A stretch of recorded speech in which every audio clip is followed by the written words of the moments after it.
안녕하십니까. 어쩌다 책입니다. 오늘 소개해드릴 책은 무기력이 무기력해지도록입니다. 지은이 한창수, 출판사는 RH코리아입니다. 그럼 책을 보겠습니다.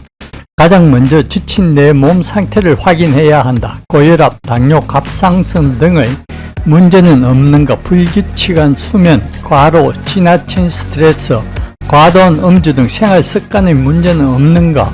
정기검진은 제때 받고 있는가? 스스로 건강을 잘 챙기기 어렵다고 느낀다면 동네 단골 병원을 하나 만들어 놓자.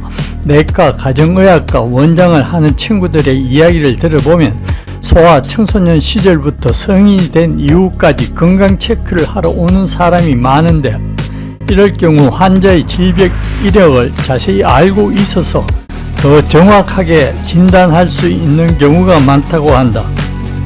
인터넷에 의존해 이런저런 건강식품이나 검증되지 않은 치료법을 찾아다니는 것은 오히려 피로감을 증가시키고 몸 상태를 더 망쳐놓을 수 있다. 특히 우리나라 의료비는 웬만한 건강식품이나 보조기구보다 훨씬 싸다. 스트레칭이나 운동이 필요하다면 가벼운 걷기부터 하는 게 좋은데, 엄두가 잘 나지 않으면 인근 체육관에서 전문적 조언과 개인 훈련을 받으며 시작하는 것도 좋다. 체력이 부족하면 보통 할 수 있는 일이 적어진다. 견뎌낼 수 있는 스트레스의 수준도 낮아진다. 갓난 아기를 돌보는 워킹맘이 무기력해지고 화가 잘 나는 가장 큰 이유는 몸이 힘들기 때문임을 잊지 말자. 메타인지라는 말은 나의 지적 수준과 수행 능력, 내 감정 상태를 한 발짝 떨어져서 관찰하듯 조감하고 다스리는 능력을 말한다. 이 메타인지가 건강하게 작동해야 내가 이 일을 잘하고 있는지, 혹시 우울한 건 아닌지, 번아웃은 아닌지 스스로 파악할 수 있다. 독 닦는 스님처럼 매일 마음을 들여다보는 사람은 많지 않다. 그러나 결국 내 마음을 다스려야 하는 사람은 나 자신이다. 옆에 있는 종교인과 상담가, 의사들은 마음 다스림을 돕는 헬퍼 또는 마음 수리공 역할을 할 뿐이다. 지나치게 믿고 내가 할 일까지 해주길 기대하는 것은 또 다른 형태의 의존이다. 일을 왜 하는지, 내가 무슨 일을 하고 있는지 모르겠다. 무기력에 늘어진 친구들이 자주 하는 말이다. 목적지가 없으니 어디로 가야 할지 모르고 하는 일이 다 의미 없고 재미없는 것이다. 며칠이 걸리더라도 내가 무엇을 하고 싶은지 생각하고 어떻게 할지 결심하는 시간을 마련해야 한다. 그것이 내가 살아가는 이유이자 목적이 될 것이다. 목적이란 돈, 명예에 국한되는 것이 아니다. 나의 성취를 통해 나와 내 가족, 이웃에게는 어떤 도움을 줄 수 있을지 생각해보라. 회사 경영을 하려고 하는 사람은 그것을 통해 본인의 경제적 욕구도 충족하겠지만 동시에 사회적 수준의 부를 더 높여 이웃의 행복 수준도 높일 수 있다. 국회의원이나 대통령이 되겠다는 사람은 국가적 차원의 부와 사회적 안전, 건강, 복지 수준을 높이겠다는 대의 명분을 마음에 품고서 나라 일을 해야 한다. 개인적 명예와 권위는 그에 따르는 부차적인 이익일 뿐이다.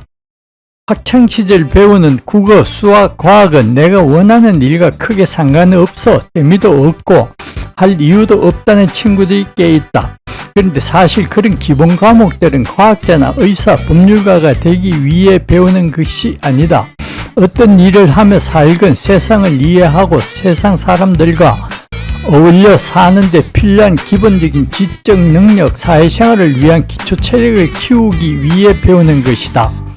야구 선수가 체력 향상을 위해 달리기를 열심히 하는 것처럼 향후 인생에서 맞닥뜨릴 문제들을 해결해 나가는 학습 습관과 마음의 근력을 훈련하는 과정이라고 할 수 있다. 문제 푸는 방법을 아는데 왜 비슷한 수학 문제를 풀어야 하느냐고 질문하는 학생들도 있는데, 그것은 반복 연습을 통해 기본기를 숙달하기 위해서이다. 이렇게 한 가지 익숙해진 사람은 다른 일에도 쉽게 적응할 수 있는 노하우를 갖게 된다. 게으른 사람은 수학 기초도 떼지 못한 상태에서 우주선 엔진을 설계하지 못하고 있는 자신을 책망하고 세상을 원망한다. 지금 어떤 일을 시작하려 한다면 그 일을 하기 위해 필요한 재료와 기술, 필요한 시간, 즉 기본이 무엇인지를 확인하는 것부터 시작해야 한다. 당신에게 필요한 것은 타고난 능력이나 순발력이 아니다. 기본에 충실한 성실함이 당신의 브랜드가 될 것이다. 무기력한 순간에도 나를 지지해주는 지인들과 동료들이 있다면 생각보다 빨리 회복될 수 있다. 이를 위해서는 평소 관계를 잘 쌓는 것도 중요하다. 특히 주변 사람을 존중하고 늘 배울 점을 찾는다면 동료들도 당신을 존중할 것이다. 그들을 존중한다고 스스로에게 다짐하는 게 필요할 수도 있다.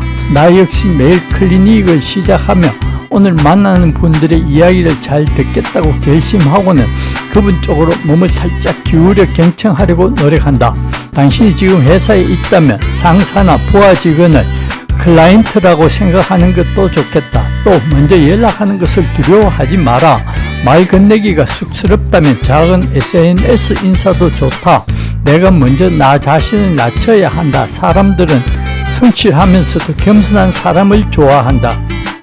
호랑이는 토끼 한 마리를 잡을 때도 혼신의 힘을 다한다. 작은 일에 소홀한 사람이 큰 일에 더 성실히 임하기는 힘들다. 무엇보다 지금 하는 모든 일이 내가 결정해서 하기로 결심한 것이라면 노예처럼 살지 말아야 한다.